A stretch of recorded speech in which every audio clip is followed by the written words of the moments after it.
petang pemirsa, Menteri Keuangan Sri Mulyani Indrawati dan Menteri Agama Yakut Kholil Qaumas datang ke Rumah Sakit Mayapada Kuningan Setiabudi, Jakarta Selatan.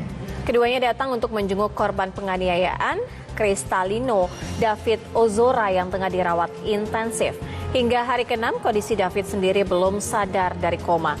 Kami akan kabarkan perkembangan terkini kasus ini di Kabar Petang kali ini bersama saya Sira Safira dan Andromeda Mercury. Pemirsa, kebakaran tempat usaha laundry atau penatu di Cirebon, Jawa Barat diduga disebabkan hubungan pendek arus listrik. Akibat kebakaran tersebut, salah seorang pekerja laundry tewas. Polisi menetapkan tersangka baru dalam kasus penganiayaan terhadap Kristalino David Ozora atau yang akrab disapa David. Sementara itu, Agnes, kekasih Dandi yang ikut bersama kedua tersangka dalam kasus penganiayaan tersebut hingga kini belum ditetapkan sebagai tersangka. Viral di media sosial. Tim kuasa hukum saksi anak wanita berinisial ataupun bernama Agnes yang juga teman dekat tersangka Mario mendatangi Polres. Sementara itu, Menteri Keuangan Sri Mulyani dan Menteri Agama Yakut Kholil Qaumas datang ke Rumah Sakit Mayapada Kuningan Setiabudi, Jakarta Selatan. Keduanya datang untuk menjenguk korban penganiayaan.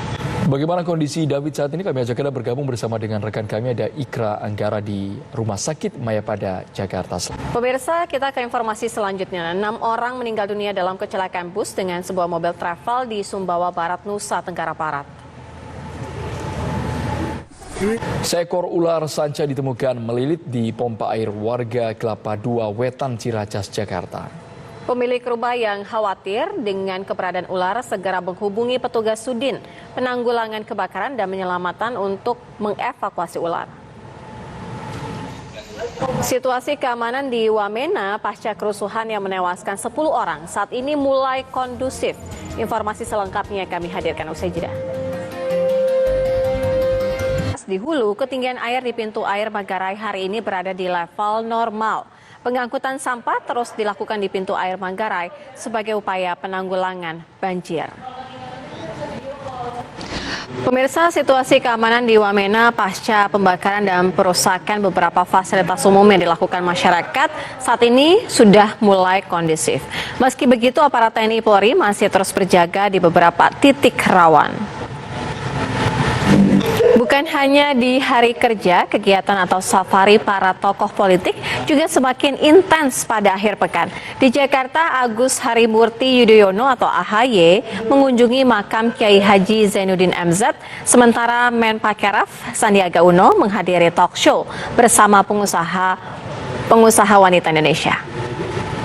Pemirsa, deklarasi dan aksi para pendukung kandidat Capres di 2024 semakin gencar menjelang pemilu. Di Jakarta, pendukung Ganjar mengajak warga menanam cabai, sementara di Lampung pendukung Anies menyambut antusias safari politik bakal Capres Partai Nasdem ini. Pemirsa, kendaraan yang dulu hanya bisa terbayangkan lewat film fiksi ilmiah kini mulai menjadi kenyataan. Misalnya sepeda listrik yang bisa berubah wujud mirip tokoh Transformers. Berikut laporan reporter TV One Fahada Indi dan juru kamera Prayogi. Balapan Powerboat Lake Toba 2023 mulai digelar hari ini di lintasan Danau Toba, Sumatera Utara. Informasinya kami hadirkan usai jeda. 6 orang meninggal dunia dalam kecelakaan bus dengan sebuah mobil travel di Sumbawa Barat, Nusa Tenggara Barat. Menteri Agama Yakut Kholil Qaumas dan Menteri Keuangan Sri Mulyani. Ulah anak pejabat pajak Mario Dandi Satrio yang mengakibatkan anak pengurus Gerakan Pemuda Ansor sekarat berbuntut panjang. Kini rekan Mario yang ikut merekam adegan penganiayaan juga turut jadi tersangka. Mencuatnya kasus penganiayaan dan pamer harta yang dilakukan anak pejabat pajak Mario Dandi Satrio berbuntut panjang. Orang tua Mario Dandi, Rafael Alun Trisambodo yang merupakan pejabat eselon 3 Direktorat Jenderal Pajak dicopot dari jabatannya. Bahkan Rafael langsung mengajukan pengunduran diri sebagai aparatur sipil negara. Komisi Pemberantasan Korupsi KPK akan segera memanggil ayah Dandi, pelaku Kita ke kabar lainnya, situasi di Wamena, Kabupaten Jayawijaya, Papua relatif aman dan kondusif pasca kerusuhan yang menewaskan 10 orang. Kerusuhan dipicu isu terjadinya penculikan anak yang dilakukan pedagang kelontong. Lalu bagaimana pengusutan insiden kerusuhan massa di Wamena, Jayawijaya, Papua? Saat ini sudah bergabung Kabid Humas Polda Papua, Kombes Pol Ignatius Beni Prabowo. Bersalah terlibat penganiayaan, Mario Dandi Satrio menjadi tersangka dan menyebabkan orang tuanya dicopot dari jabatannya di Kementerian Keuangan. Informasi selengkapnya akan kami hadirkan usai jeda. Dandi Satrio menjadi tersangka. Anak seorang pejabat pajak Kementerian Keuangan tersebut telah menyeret nama orang tuanya hingga dicopot dari jabatannya karena kerap memamerkan. Sosok Mario Dandi Satrio mencuri perhatian publik. Pasalnya putra Rafael Alun Trisambodo itu tega menganiaya anak pengurus pusat GP Ansor bernama David. Tak hanya soal penganiayaan kejam yang dilakukannya hingga membuat David terbaring koma.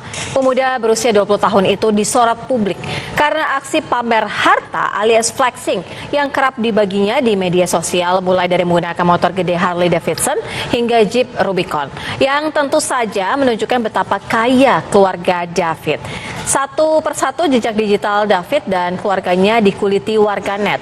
Rumah mewah, kemudian tas mahal hingga usaha kos-kosan pun terungkap. Kenapa orang kerap memamerkan harta di media sosial dan apa bahayanya? Sudah bergabung bersama kami psikolog klinis Melissa Grace. Selamat sore. Pemirsa, lalu bagaimana penanganan kasus penganiayaan remaja oleh anak pejabat pajak? Selengkapnya usai jeda berikut ini hanya di Kabar Petang.